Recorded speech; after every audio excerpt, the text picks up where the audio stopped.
Hey everybody, the Putin-Trump peace plan for Ukraine, will it work? And with us to explain how it might work, might not work, is an expert in international politics and the economy, Paul Craig Roberts, former Assistant Treasury Secretary under Ronald Reagan, with the news about the Putin-Trump peace plan, a sham, or will it work?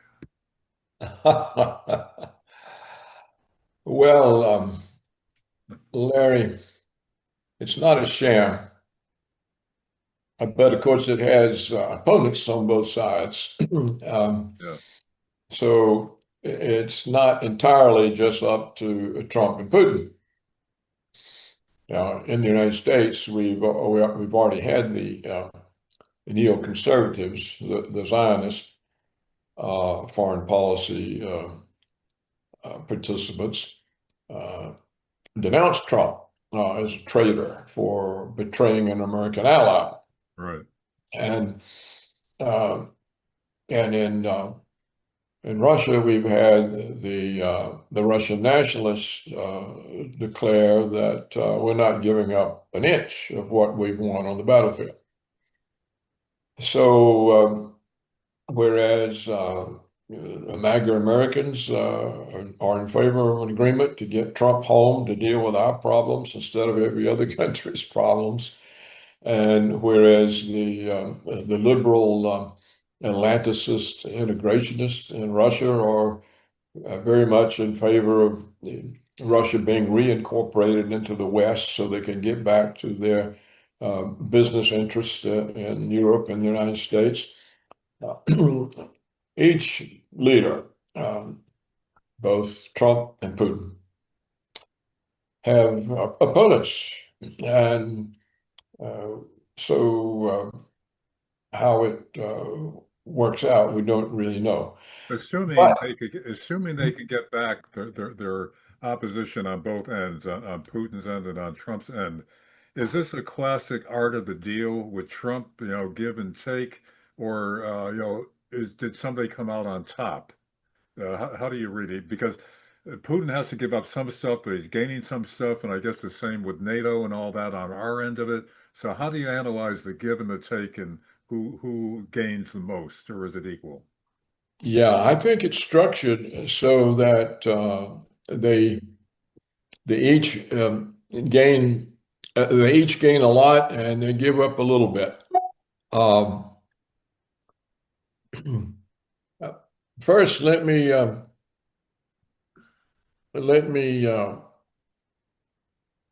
point out that Trump has structured this deal in a very clever way. And if Trump didn't do it, then Witkoff did. And so my opinion of Witkoff has gone up.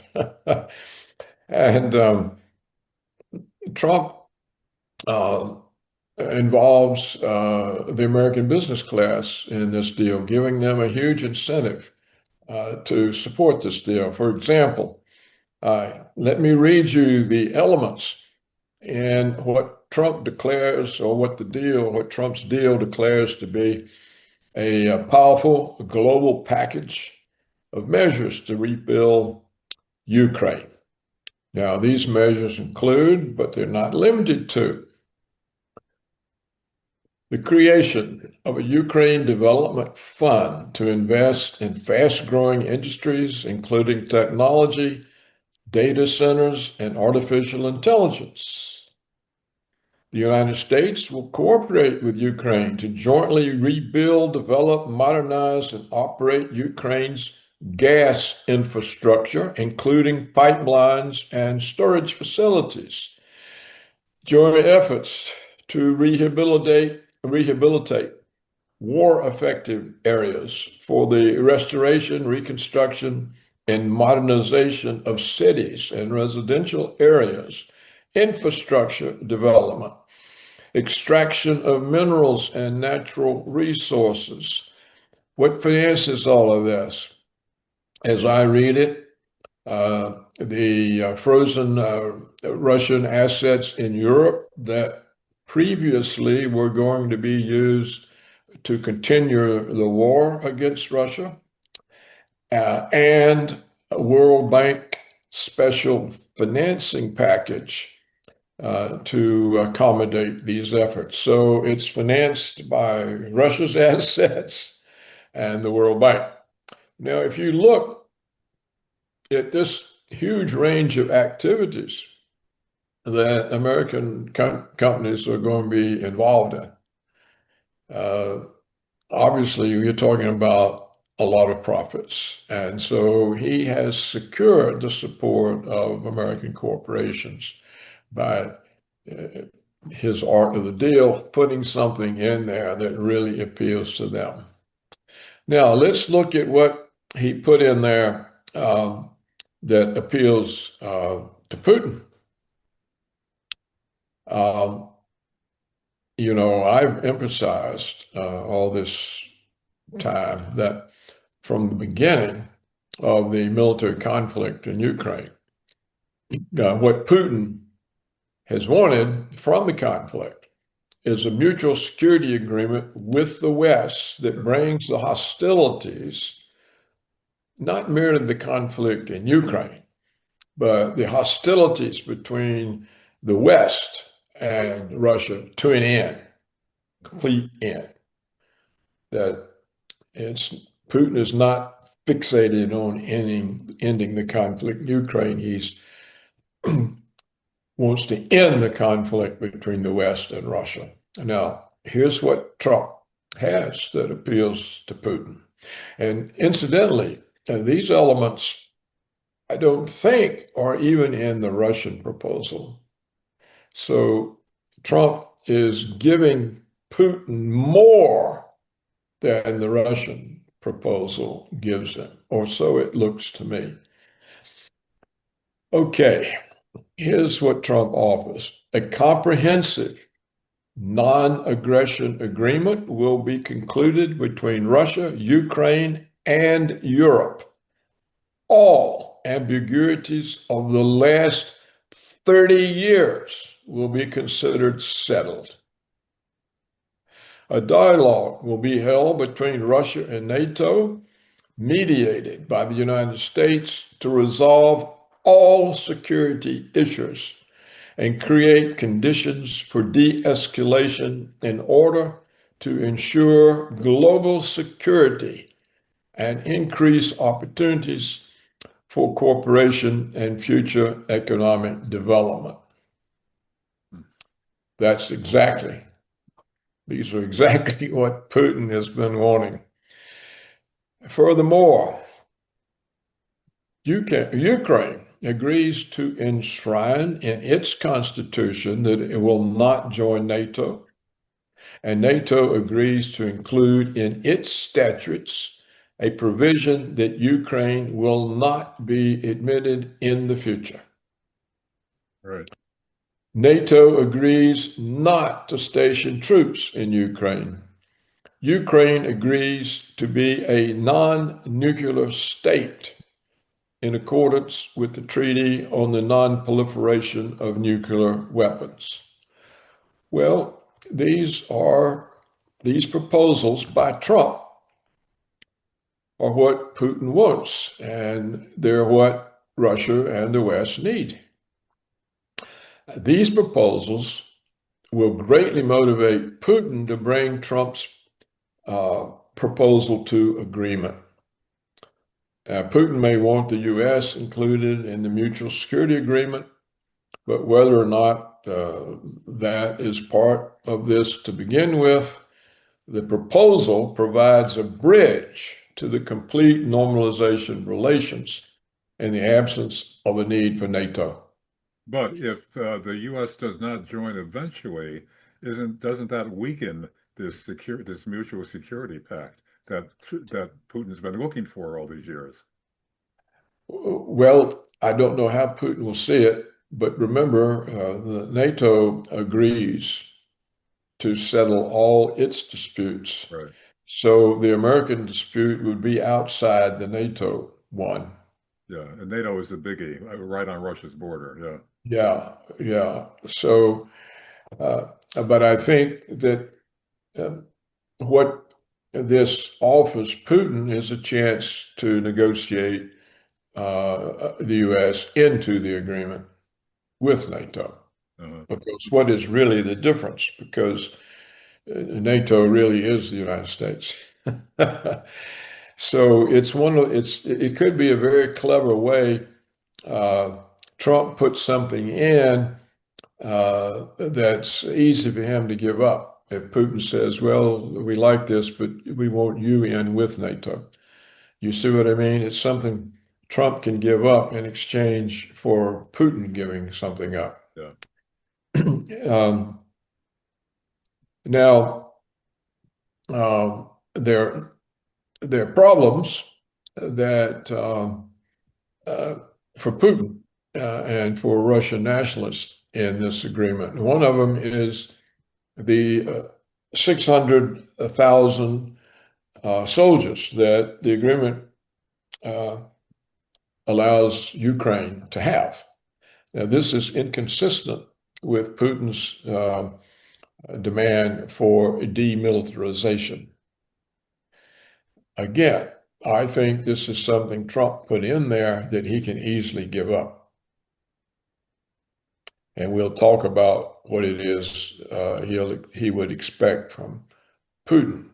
But you see, this is another one of those things that Trump can give up on because it's inconsistent with a fundamental Putin demand for demilitarization. Uh, and there are others that are good and some that are bad. The Trump agreement um, acknowledges Crimea, Luhansk, and Donetsk. This is the Donbass. Those are the two breakaway republics. The Trump agreement agrees that these territories will be recognized as Russian by the world. Everyone recognizes that these are Russian territories, part of Russia. Of course, they've already been incorporated into Russia. Although there are still some Ukrainian forces in the Donetsk province. Now, the other two provinces that have been declared a part of Russia, Kherson and Zaporizhia, or whatever it is called, these provinces will be frozen along the line of the current battle contact. Russia hadn't got all of the Ukrainians out of these two provinces. They still occupy some parts of them, although they're rapidly collapsing. But along when this agreement is made, whatever the border is between the two armies will be frozen, and the Russian part will be recognized de facto as part of Russia, but apparently not de jure. And it looks like Russia has to give up any parts of these two provinces it's already incorporated in Russia that it has not cleared of Ukrainian troops. Now, that sort of interferes with the Russian victory on the ground.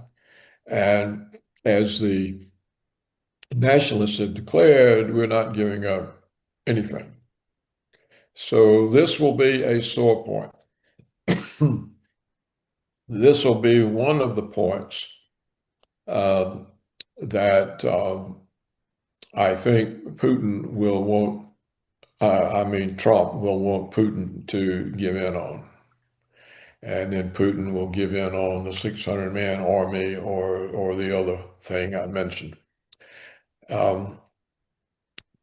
And then there's a requirement that Russia will relinquish other territories, unspecified, and I don't know what they are, that it controls outside of the regions that it has incorporated into Russia. So they must be Russian forces. Maybe they're in Kharkiv or some part that is not part of the Russian territories. They have to give that up. I doubt the nationalists will be happy with that either, but that might be easier to do. But the territory that they most wanted to maintain control over was Donetsk, right? That's where most of the ethnic Russian-speaking populations are. They identify as as Russian. So therefore, that was the area that they really wanted to retain and drive Ukraine out of. And this all started when we allowed Ukraine to start attacking those Russian ethnic regions, correct? Yeah, that's when Putin knew he had to go in. When we refused a mutual security agreement in February of 2022, um, and the army we had built and trained was about to invade Donbass, and not just Donetsk, but also Luhansk. These were the two independent breakaway republics that had tried to get Putin to accept them back into Russia in 2014 when he took Crimea, and he refused, instead relying on the Minsk agreement, which would give them some autonomy that would protect them from persecution. And but The Minsk agreement enforced by the West, correct? right, Yeah. yeah, and Putin kept it for 8 years, and that was the time that we spent building up the army that we were about to sick on the breakaway republics in February of 2022, and that's what forced the Russian intervention into Donbass. And by the way, that was engineered by the neocons in our State Department, correct? Correct. Yeah. Yeah. The whole thing, it all started with overthrowing the Ukrainian government in 2014. Yeah. And Victoria Nuland was the chief engineer, I guess, of this operation in the State Department. Yeah. Now, there's one other provision here uh,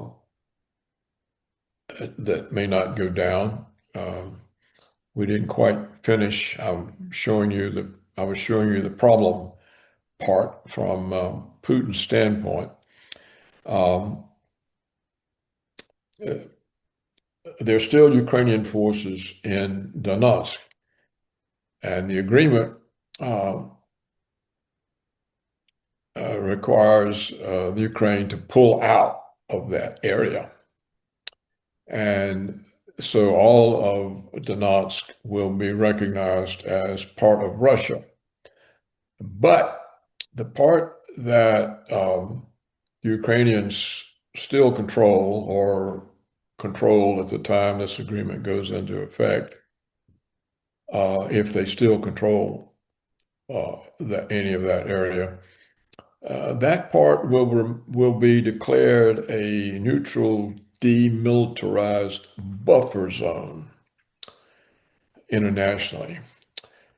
It will be recognized as territory belonging to the Russian Federation, but Russian forces will not be permitted to occupy the demilitarized zone. I don't know what the point of that is, but I think it's another point cleverly put in the agreement that Trump can give up on. Right.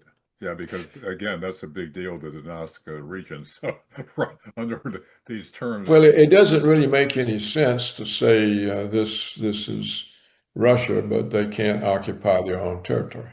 so you think that was part of Trump's plan to give and take? Yeah, I think that, and the 600-man army, and what was the other thing I mentioned? 600,000 That man. 600,000 army, and there was something else that I pointed out was one of his throwaways, Yeah. that he can see, he can't simply give everything to Putin. So he's created an agreement where he's got three throwaways, that he can give in on. And I think what he wants Putin to give in on is uh, um, giving up any Russian territory that he hasn't already retaken by the time the agreement goes into practice. So that would be the two non-Donbass areas. Right. They're in the south. And those And are not as important to Putin as Donbass itself, which is well, heavily. no, I think they're just as important because they're incorporated into Russia and they're Russian areas. Yeah. And they had to fight pretty hard to get those. So, but I think uh, the question uh, for this agreement, it depends on what Putin gives up that saves face for Trump. And that would be one of the things to accept that um, the battle line determines the separation of those two areas between Ukraine and Russia. I don't know how much that matters. It may matter to the Russians who are left in Ukrainian hands. But I would imagine, uh, and it could be a sore point if those Russians are again persecuted and mistreated, and uh, it could be a sore point that would cause Russia back in and undo this agreement. So it's not a good idea. It's never a good idea to have a part of one country in another country where the people can be, this was what Hitler was trying to overcome in World War II. He wanted the Germans in Czechoslovakia back into Germany. He wanted the Germans in Alsace-Lorraine back in Germany. He wanted the Germans in Switzerland in Poland, back in Germany. And he achieved it all except Poland because of the stupid British interference. And it was the British who caused that war. So clearly, having uh, your ethnicity subject to another government's governance, when that government is persecuting your ethnicity, is a sore point. So is that one of the areas that is a throwaway for Trump that he's willing to give that up in exchange for something else? No, I think this is what he's relying on Putin to give up, is to agree that the battle line between uh, the forces in the non-Donbass areas, all of which are incorporated in Russia, but they're still Ukrainians and some of the territory, though they're rapidly collapsing, and there may not be anybody there by the time this agreement comes up. Uh, the agreement requires the Russians to accept as their border the current battle line. Hmm. So if the agreement went into effect today, part of New Russia, already declared part of the Russian Federation, would be left in Ukrainian hands. So that's the Uh, biggie. I don't. I told you why I don't think that's a good idea. But the same reason it wasn't a good idea for Versailles to leave Germans in the hands of the Czechs and Right. the Poles and so on. So, um, But you but think I think Putin, that's you the think Putin, kind of concession that Putin might make in exchange for those ones that Trump would give in, and it would let the agreement go forward. And I think it's important that the agreement goes forward because I think, Larry, that if this fails, I don't think Putin, I don't think Putin will be permitted to continue his soft approach. But You know, is he going to get that past the hardliners in his country, Putin, to give up those other to have it at the back? well, he has to give up something. Look, if you think about this agreement, you compare it to what's Trump's previous agreement been. Give me a ceasefire by the end of the week or more sanctions, and we'll sanction your trading partners. It's been threats, coercion, and now here's Trump giving Putin what he wants, a mutual security agreement, not merely with Ukraine, but with all of Europe and NATO, So which Trump implies the misread. United States. Well, Trump, this is one hell of a change. yeah. And Trump can't let uh, nationalists who object to every part of it prevail, particularly if Trump pulls back two or three of the points that he doesn't really, Yeah. that I think are there simply for the purpose of him giving up on. So Trump misread how much leverage you have with the sanctions and all that. I mean, Putin narrowly sloughed them off. Maybe he was hurt by them, but he got through them. So even though Trump is considered a very good negotiator, he knows how to read the other side. He misread that the sanctions would do it. Correct? I think I would put it, yes, yes, but I would put it a little differently, a more broader context. Trump was caught up in the American policy of hegemonic response to the world. Right. They do what we say. And he approached Russia and China and Iran, but never Israel, Right. in this hegemonic way. And it was just all he knew. It's what Washington's used to, accustomed to. It's the way Washington behaved.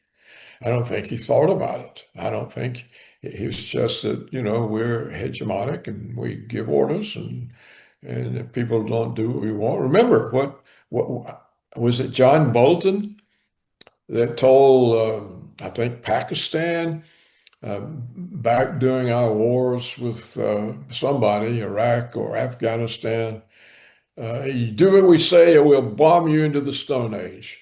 That's right. You remember that? Yeah. Well, this has been the American approach to everyone. It's our approach today to Venezuela. So therefore, has Trump become a wiser leader?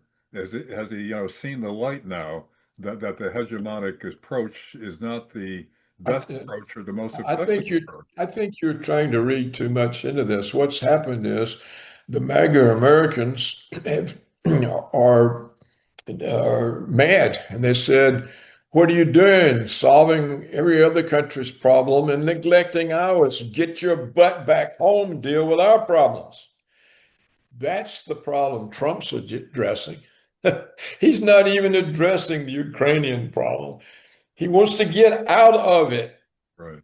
before his movement falls apart.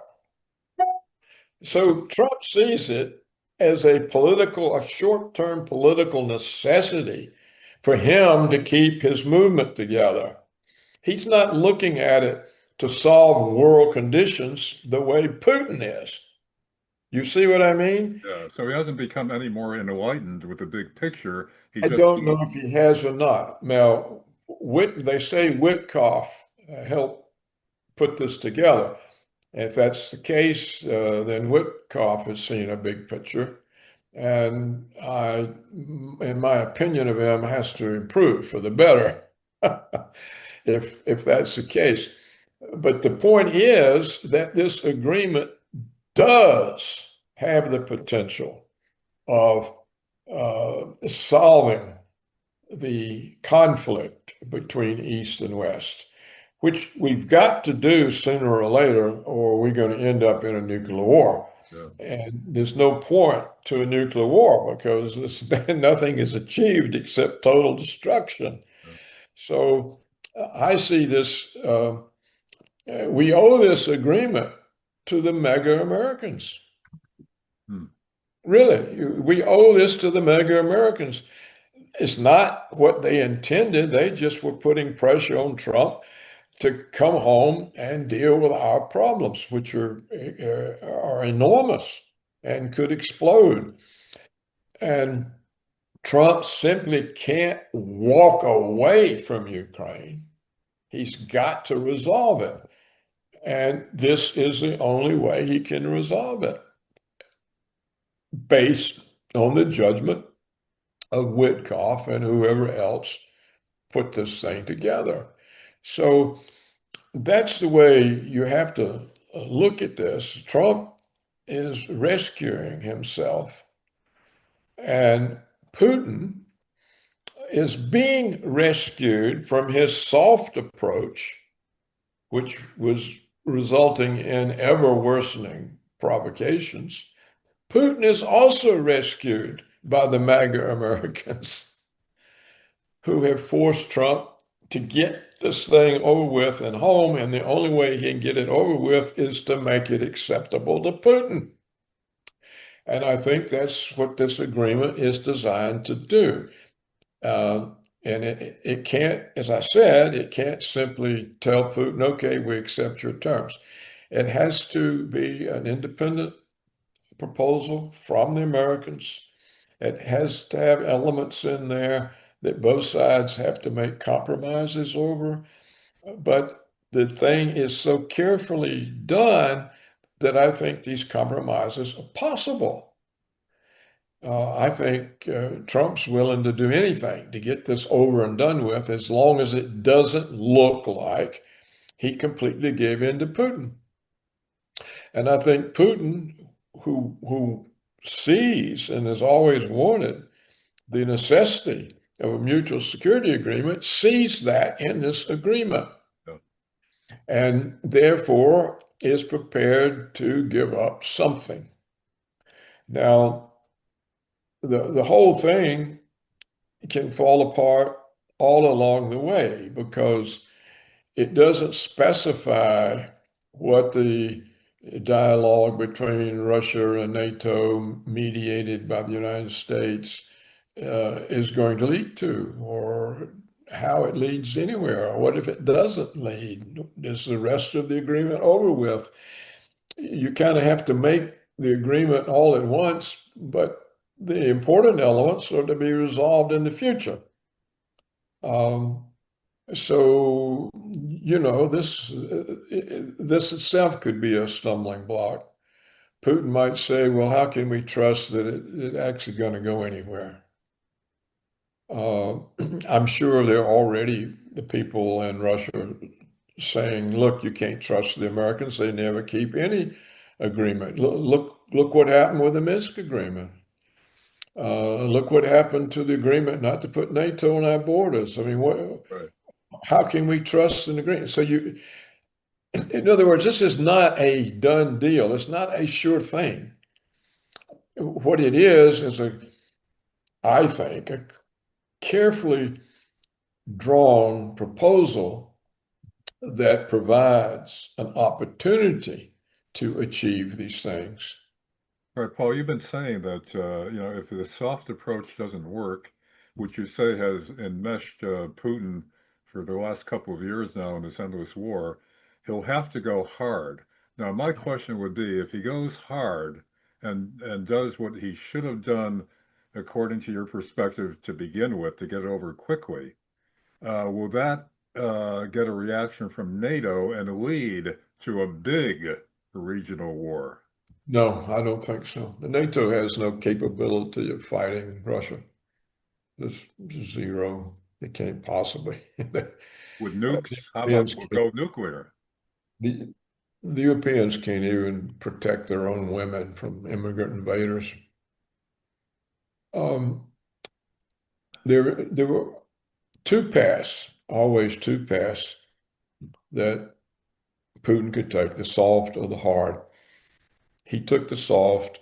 I thought it was a mistake because the war never ended. And the longer it lasted, the more the West got involved. And the more they got involved, the worse the provocations. And sooner or later, I thought there would be a provocation he couldn't ignore. And at that point, I thought that's when the real war started. So that's been my criticism of it. I understood his motives. And I've said all along what he wants is a mutual security agreement. And the reason he keeps the war going is he thinks it can be used to achieve that. Now, the hard approach would have been first of all, he wasn't prepared for the conflict. He didn't even have the forces mobilized. I think when he went in to Donbass, I think the Ukrainians had 600,000, and I think he had 100 or 150,000. Well, to go on the offensive, you're supposed to have three times the opposition's forces. So he should have had almost 2 million people, and he had 100,000 or 150,000. He was not prepared. He had let it go based on false hopes of getting a security agreement from the Biden regime, and they cold shouldered him. And so they were ready to go in, but he wasn't. Uh, so he was never prepared for even the soft approach. But the hard approach would have been to immediately knock out the entire electric grid of Ukraine, of all of Ukraine, and not just on a temporary basis, but on a basis that would take years to put back together, just leave the whole country in the dark once darkness came. Nothing could move. No troops could be moved to the front. The government couldn't operate in Kiev. There were no communication systems. He could have blocked all rail, air, and sea entry into Ukraine, so nothing could have entered the country, and the war would have been over in a few days. So if he does that finally now, if he has to do that, you're Yeah. saying that NATO will not react. There won't be a big There exchange. won't be time, there'll be no time to react. It'll happen, it'll be over with, and the result, there may be a lot of screaming and yelling out loud, but the result will be NATO and Washington will say, whew, we really underestimated Russia. We underestimated their capability. We underestimated Putin's resolve. We can't compete with this militarily. We don't need an enemy like that. We'd better make peace. But That that will be the result. but You think a NATO army is going to then try to invade Ukraine where nothing can move? okay, but hasn't Putin's forces and his resources been drained over this prolonged war? So No, is he in a position to go in hard and effectively? no, no. In fact, they really won't even need to send the troops in. You know, I think war is moving away from that, drones. They can shut these missiles and these drones and electronic war, they can close the country down. They don't need to send troops there to demolish the electric grid. They can do it from afar. And I think that um, a demonstration of force would had just as much chance working at the beginning as the soft approach. The demonstration of force would have told Europe and NATO that there was a formidable force there, not some irresolute coward that would accept endless insults. and thereby encouraged them to give more insults, to give more provocations, until finally they did drive it into a big war. That was the risk Putin was running. He was rescued from this by MAGA, who forced Trump to come home.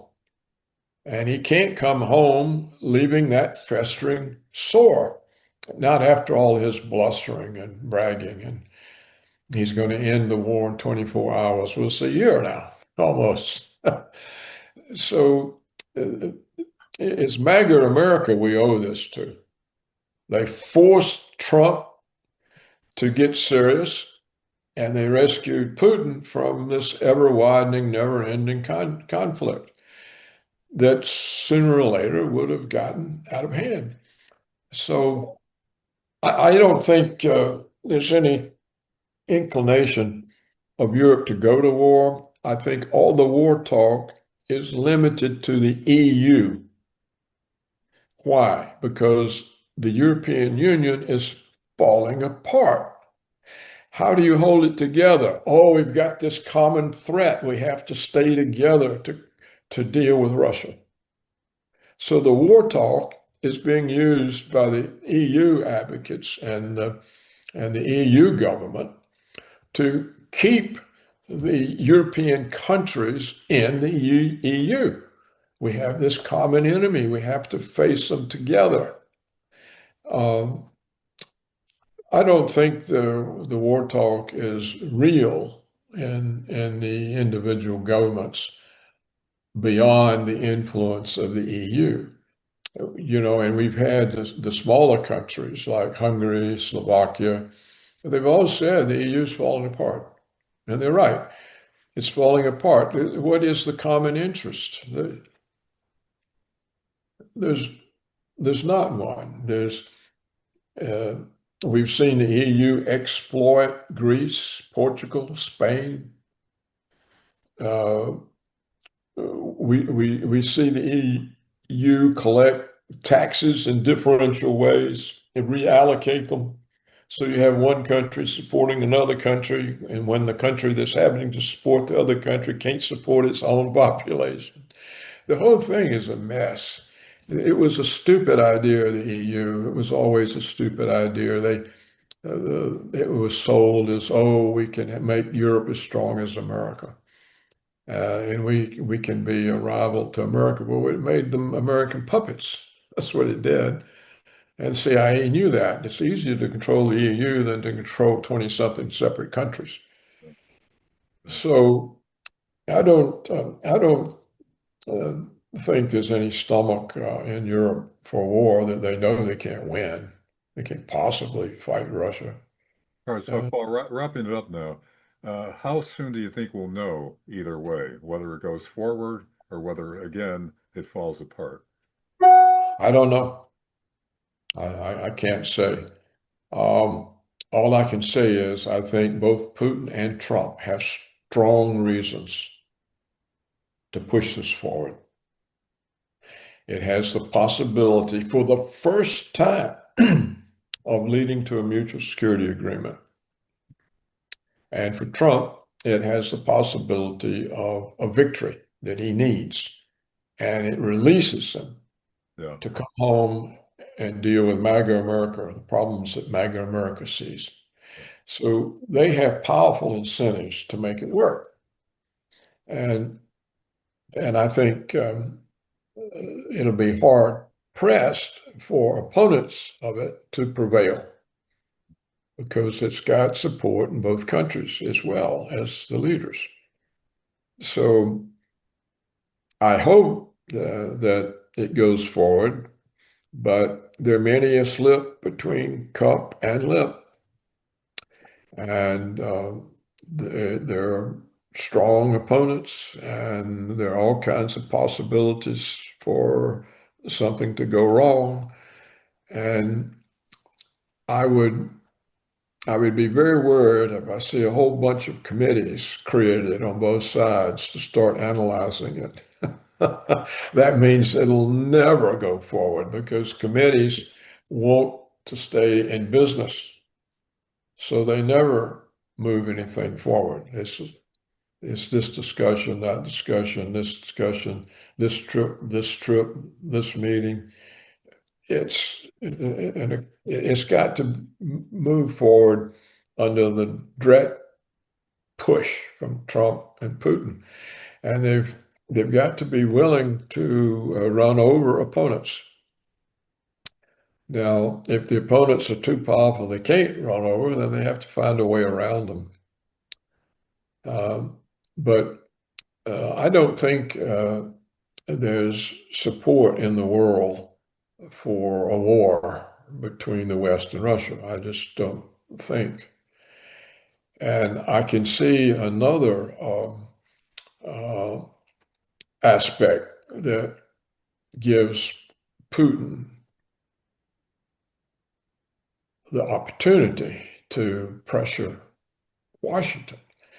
I was told this morning by someone I think who knows that Russia has finally done what I've advocated for years. It's approached China and Iran about a mutual security treaty. In other words, there'll be a Russian version of NATO. It will include Russia, China, and Iran. Well, those are three far more powerful countries than Europe and the US. And so what Putin can do, if he runs into pressure with this NATO agreement, he can say, well, the alternative is this. Do you want to confront a Russian, Chinese, Iranian alliance? And if there's anybody alive in the West that has any sense, they're going to say, no, we don't. We're going forward with a peaceful arrangement between Russia and NATO. We're going to get NATO off your borders. So it has a lot. There's a lot here that can be done that would save us from eventually having a confrontation that's nuclear that ends us on Earth. So I think we should support it. We should watch it very closely. We should support the people who are trying to do the right thing. We should damn the ones that are trying to derail it. I think the hegemonic argument is abandoned in this agreement that Trump proposed this, unless this is some huge deceit that I haven't picked up on. This is an abandonment of the American hegemonic policy, which is absolutely necessary as we have no capability of enforcing it, and will bring us back into diplomatic relations with countries instead of threats and coercion.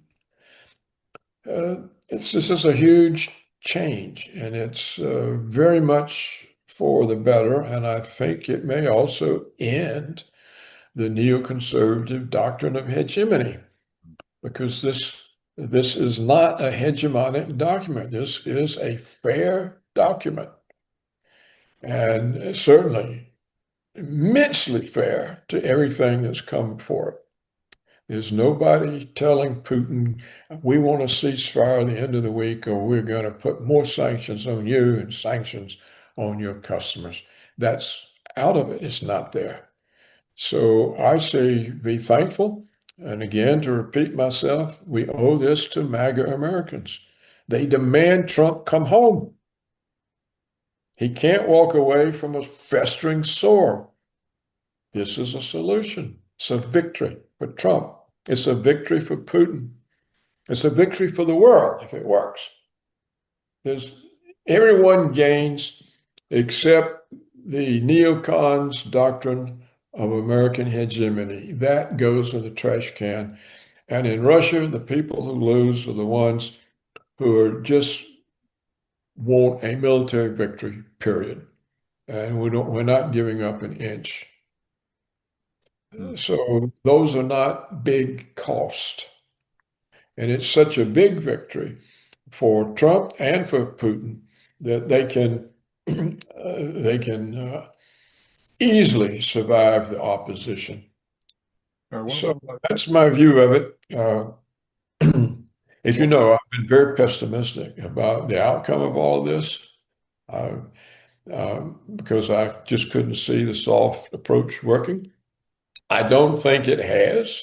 I think it was it was the American mega Americans that made it, that rescued Putin from his soft strategy, and I think they rescued Trump from his uh, dogmatic, coercive approach. So it's a good thing, and we should watch it carefully and support it and criticize the people who are trying to derail it. Which leads me to one last question. If succeeds, is it the swan song for the neocons, or will they still be around, still entrenched so deeply that Trump can't root them out? Will they still have an influence? Well, I think they'll have an influence because they're largely Jewish. Um, and it's just the Jewish influence in America is pervasive. But I think their doctrine of hegemony, it will be a swan song for that doctrine.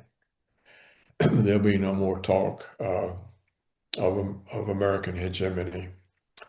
But the neocons will, simply find some other way of exercising influence. And as far as I understand it, some time ago, uh, they took over all the conservative magazines like National Review. Yeah. They took over all the conservative foundations.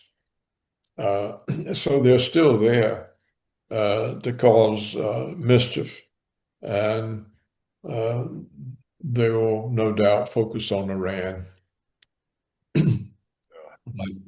I think that'll be difficult uh, based on what I was told this morning that Putin is talking to China and Iran about a mutual security agreement. And that's always there, whether it's actually in writing. And I think Russian success and a mutual security agreement with the West will limit the West's ability to be at Israel's beck and call in Iran. Yeah, once It, again, Paul, it's not consistent with Russian interests, with Chinese interests, or with Iranian interests. So it could be the swan song for the neoconservatives, and it could also be a swan song for Israel's influence on the United States government. and you're talking about the Zionist philosophy. Again, out there, this is not anti-Semitism. We're talking real politics here, and the Zionist approach to some of these world situations. So it has nothing to do Greater Israel, yeah. with Israel. Yeah. Mhm. It's I personally don't think there's any such thing as anti-Semitism. I think this is a creation to prevent criticism of Israeli government policies. Right. That's what we're No talking other about. country has this protection. Yeah. No other country. So we can have Israel conduct a genocide, and you're not allowed to protest it because if you do, you're anti-Semitic. Right. So it's just a stupid thing that people go along and fall for this. And um, um, there's nothing anywhere that justifies Israelis having privileges and the ability to exterminate people that other countries don't have, and that you're not allowed to point it out or protest it or do anything to block it.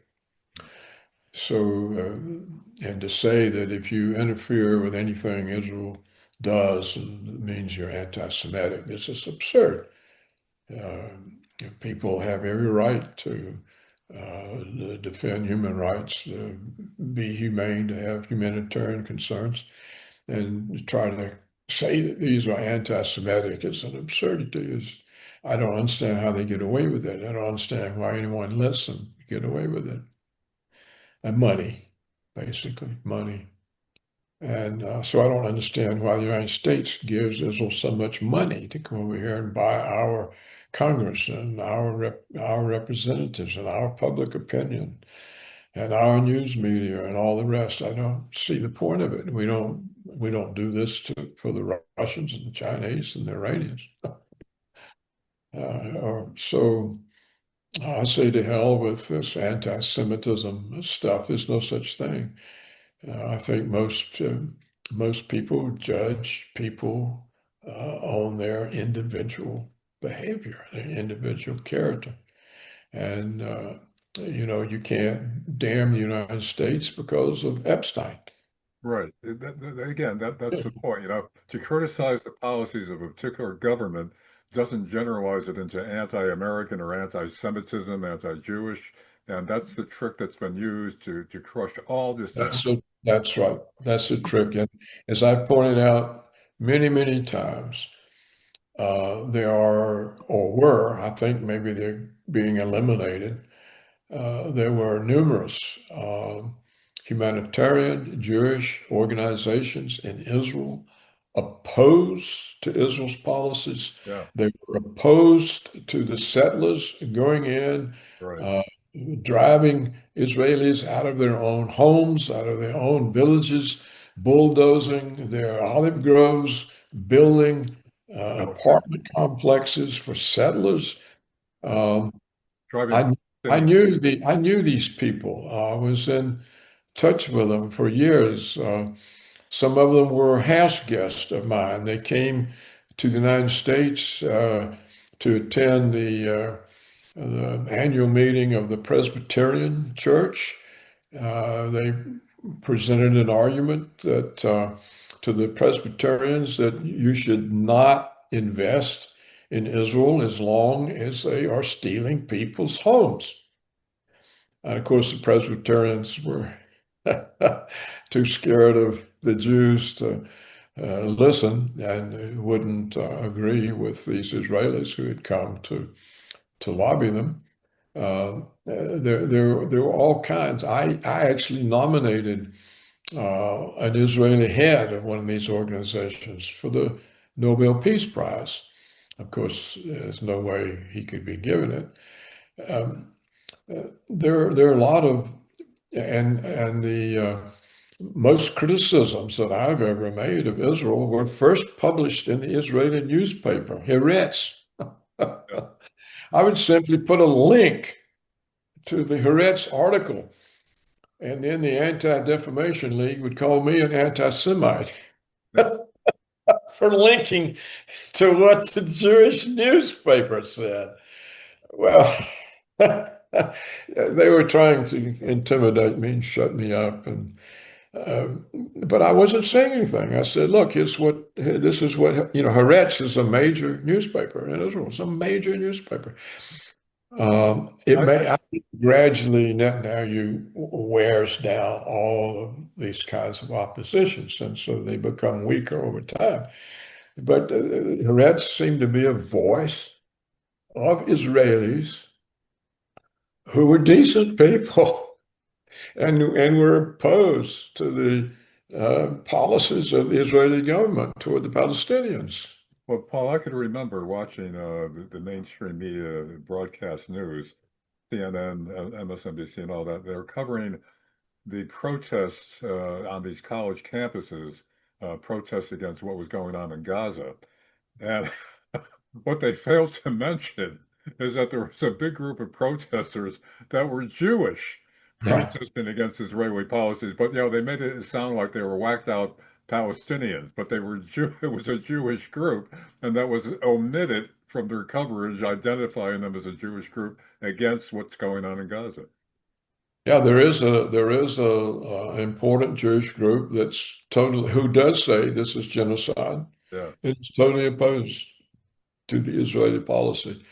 Um, Look, anyone who's humane, and I'm not prepared to say there are no Jews who are not humane. I've just known too many of them.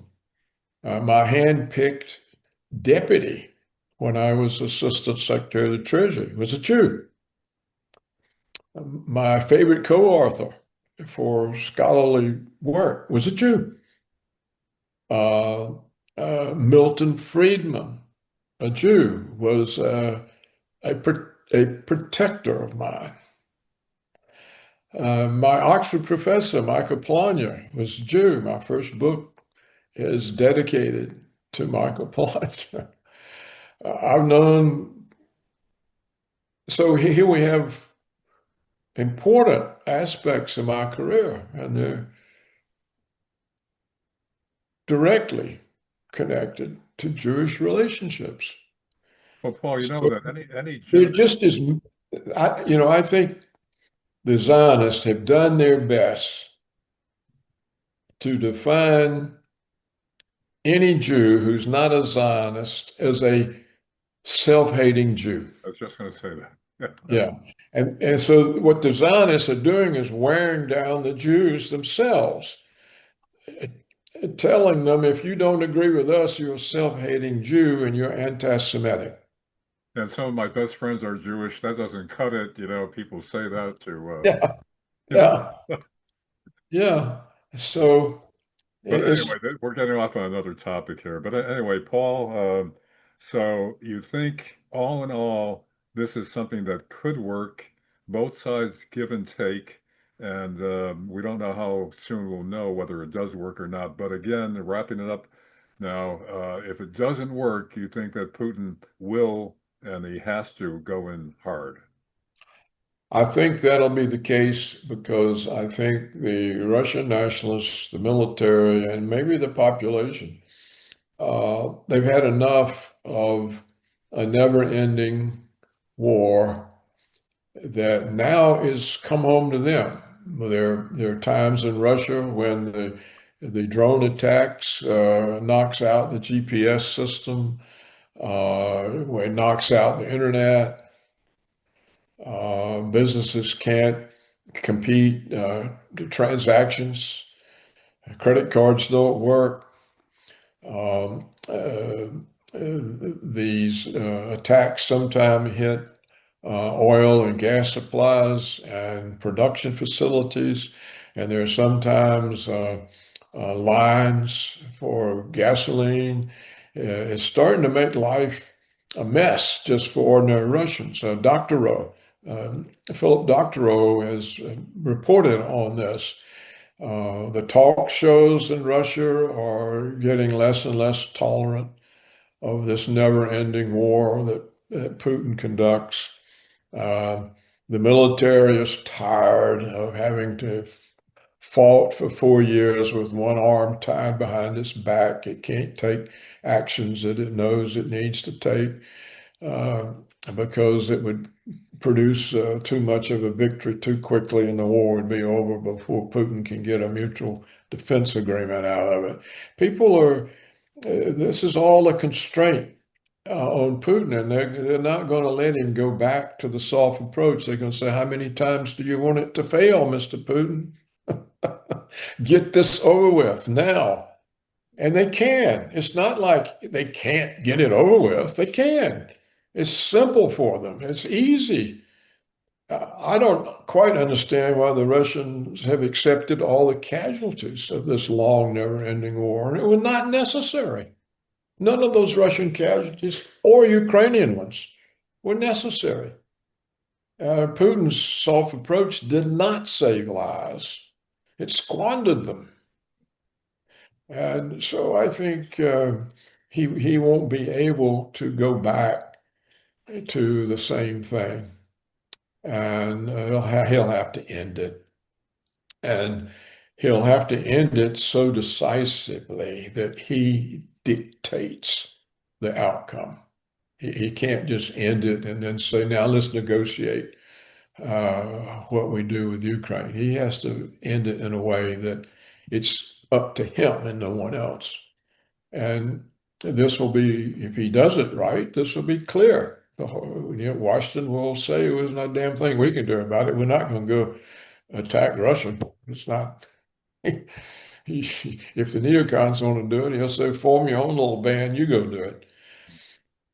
I think that that's for sure. And it may be that in some polite, quiet way, the Russians negotiators will convey this to the American negotiators, and they'll convey it to Putin, I mean to Trump. And that will help this go forward. Nevertheless, I do think Putin is going to have to give up something to save Putin, to save Trump's face. And I think Trump has those three elements in there that he can give up, and that's the purpose for them being there. And so this has got to be enticing. It has to entice Putin very much to accommodate this agreement and let Trump claim this as a victory. It's not important to Putin. He knows it's a victory, and we'll see. It's. I think it's very hopeful, and if we just have to hope that the consequence isn't somebody assassinates Trump before this thing can get off the ground. Uh, Clearly, the military security complex in the United States will not want to lose the Russian enemy. They won't want to lose it. And it's too profitable. And ongoing wars are too profitable, particularly if they're contained. Yeah, Paul, maybe our next topic when we meet again, it should be what you're talking about. And also the Democratic call for the U.S. military to defy orders that they deem are illegal. That's a whole new stage of elevation. Yeah. Talk about an insurrection. No. Anyway, that's our next topic. Paul Craig Roberts, thanks for being with us. And I guess we'll see maybe before long which way it's going to go finally in Ukraine. Paul, thanks for being with us. Thank you, Larry.